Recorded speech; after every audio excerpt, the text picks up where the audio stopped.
All right, let's dive deep into this song. My Computer Just Became Self-Aware by Trevor Moore. This one came from you guys out there listening, so a huge thanks for sending this in. Yeah, this should be interesting. Oh, yeah, it looks like it touches on all kinds of things like the Anunnaki and alternate realities and some of the entities people encounter through mind-altering experiences. Yeah, and you know what's so interesting is how Moore blends humor with these like really, really big questions. Questions about consciousness and reality and even ancient mythology. It's a wild ride for sure. Oh, it is for sure. And to think it all starts with a computer achieving sentience, but not in the way you might think. Right through a potent cocktail of what was it, cocaine and monster energy? Definitely not your typical programming language. No, not at all. And of course, current research is nowhere near creating a machine that like craves illicit substances or anything. Yeah, right. But the song does tap into that like primal fear. You know what happens when we create something that surpasses our understanding and control? It's like that old story, the sorcerer's apprentice, but with a supercomputer. Yeah. But instead of a magic broom, it's hopped up on caffeine and something a bit stronger. Oh, that's a great analogy. But the song doesn't stop at just AI anxieties. It goes way further. It takes us on this crazy trip through alternate reality, specifically through like a DMT Yeah, experience. and that's where things get really, really fascinating for me. The song talks about encountering these elves that were also machines and orbs of light. Yeah, sounds about right for a DMT trip. Right. So could you talk a little bit about DMT and like how it connects to these concepts? Well, DMT is a super powerful psychedelic. It's known for giving people these like incredibly vivid and often like mystical experiences. And it's not uncommon for people to report encounters with beings or entities or whatever you want to call them that defy our typical understanding of reality, very much like what the song is describing. So is the song saying that these DMT entities could be glimpses into other dimensions or realities? That the idea of a multiverse has always kind of blown my mind.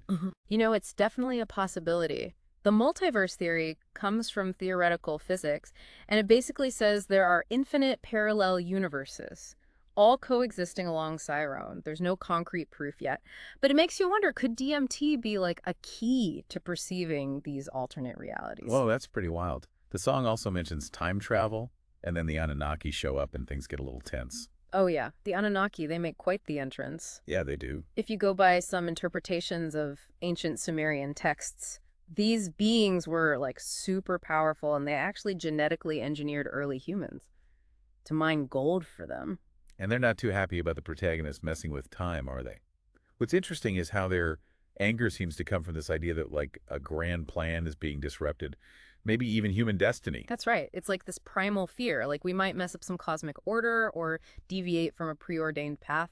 But yeah, I admit, the song also throws in some humor with the whole time travel thing. The way they fix history is, well, let's just say unconventional. Yeah, definitely unconventional, but that's what makes it so fun. But for a second, let's step back from the comedy. The Anunnaki being in this story raises some big questions about how we understand ancient mythology. For sure, and it's really important to remember that interpretations of ancient myths vary a lot. Some people believe the Anunnaki were literal physical beings Right. who like intervened in human evolution, and others see them as symbols of natural forces or like archetypal figures in our collective unconscious. So how does this relate to the song's exploration of altered realities and these mind-altering substances like DMT? Well, the song puts all of these things together. Ancient mythology, advanced technology, altered states of consciousness. It's almost like it's asking, could these things all be connected in ways we don't understand yet? It makes me wonder if those DMT experiences, with the encounters with otherworldly beings, if they could be tapping into the same place that inspired ancient myths about gods and supernatural beings. That's a fascinating question.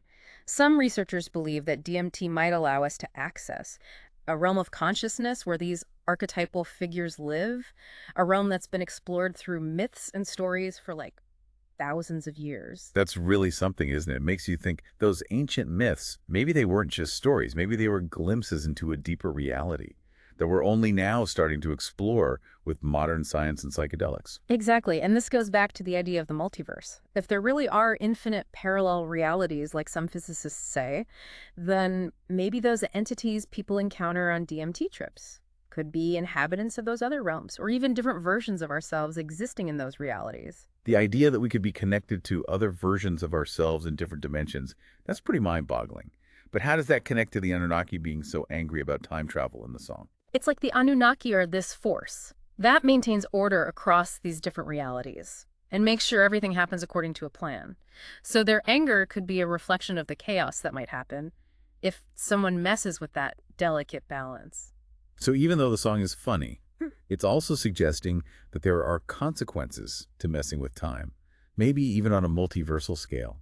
That's a very cool interpretation. The song doesn't give us clear answers, but it does make us think about how everything is connected and how our actions, even in our own reality, could have ripple effects across dimensions. Now that is mind-bending. Makes you think twice about that, saying what happens in Vegas stays in Vegas. Maybe it doesn't just stay in Vegas after all. Maybe not. But all jokes aside, the ending of the song adds another layer to this whole thing about consequences. The protagonist gets reset to their original state, but they're left with a sticky keyboard. Yeah, it's like a reminder.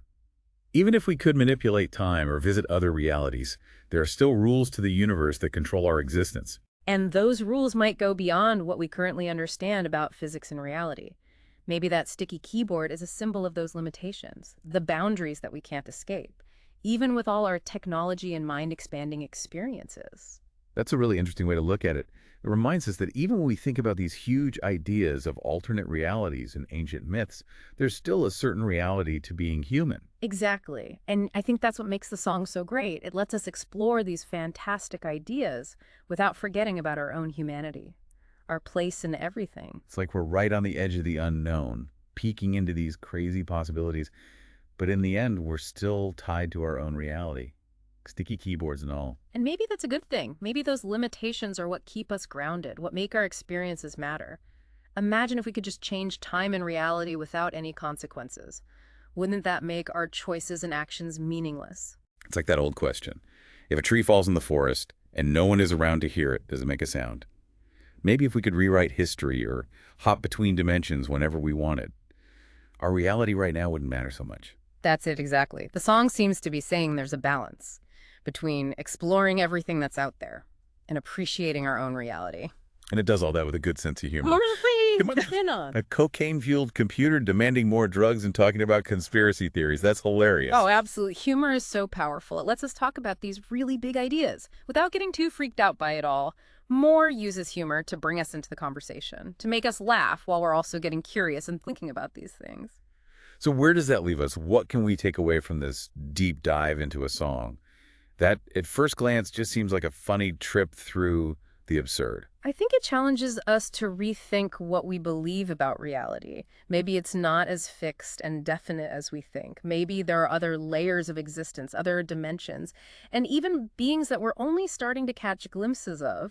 It definitely makes you wonder what's still out there to be discovered, both inside ourselves and in the universe. Absolutely. And it reminds us that even in a world that can feel kind of ordinary sometimes, there's still room for wonder, for exploring, and for having a good laugh along the way. Well said. So keep exploring, keep asking questions, and don't lose that sense of wonder. And, hey, if you run into any interdimensional beings or time-traveling deities, be sure to tell us about it.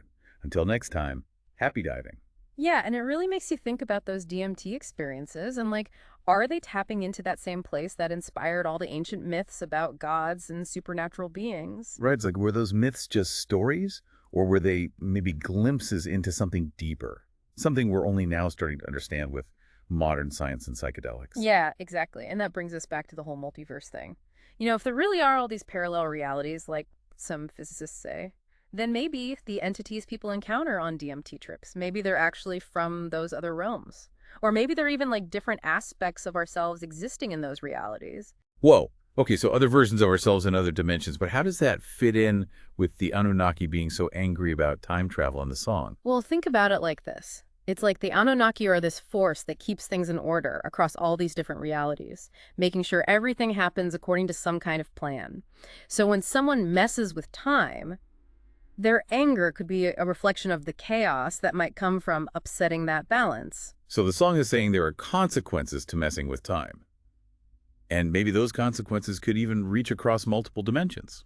It's definitely a thought-provoking idea. The song doesn't give us all the answers, but it makes us consider that everything is connected, and that what we do even in our own reality could have ripple effects across dimensions. Now that's a pretty big concept to wrap your head around. Makes you wonder if what happens in Vegas stays in Vegas really holds true.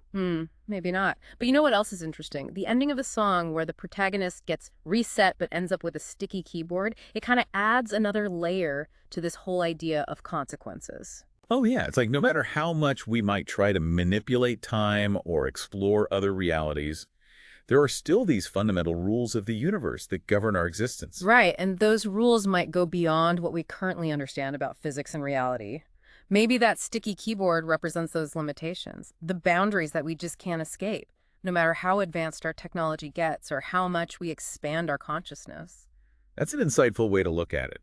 It reminds us that even when we delve into these grand concepts of alternate realities and ancient myths, there's still a groundedness to our human experience. Exactly, and that's what I love about this song. It lets us explore these fantastical ideas without losing sight of our own humanity and our place in the grand scheme of things. Yeah, it's like we get to peek into all these mind-blowing possibilities, but at the end of the day, we're still stuck with our own reality sticky keyboards and all. And maybe that's not such a bad thing. Maybe those limitations are what make our experiences meaningful.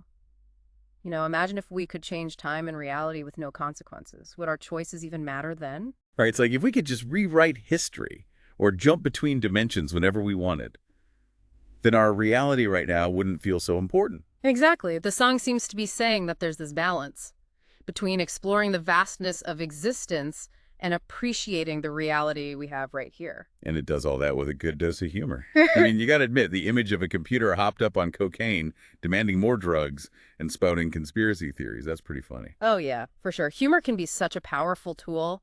It lets us talk about these really big ideas without getting totally overwhelmed. You know, Moore uses humor to draw us in, to make us laugh, while we're also getting curious and thinking deeply. So as we wrap up this deep dive, what are some key takeaways from this song? A song that, on the surface, just seems like a funny and absurd journey. I think it challenges us to question what we believe about reality. Maybe it's not as fixed and absolute as we think. Maybe there are other layers, other dimensions, even other beings that we're just starting to glimpse. It definitely makes you wonder what else is out there waiting to be discovered, both inside ourselves and in the universe. And you know what else? It reminds us that even in a world that can feel pretty ordinary, there's still so much room for wonder, for exploration, for a good laugh. Well said. So, to everyone listening, keep exploring, keep questioning, keep that sense of wonder alive. And hey, if you happen to run into any interdimensional beings or time-traveling deities, let us know. Until next time, happy diving.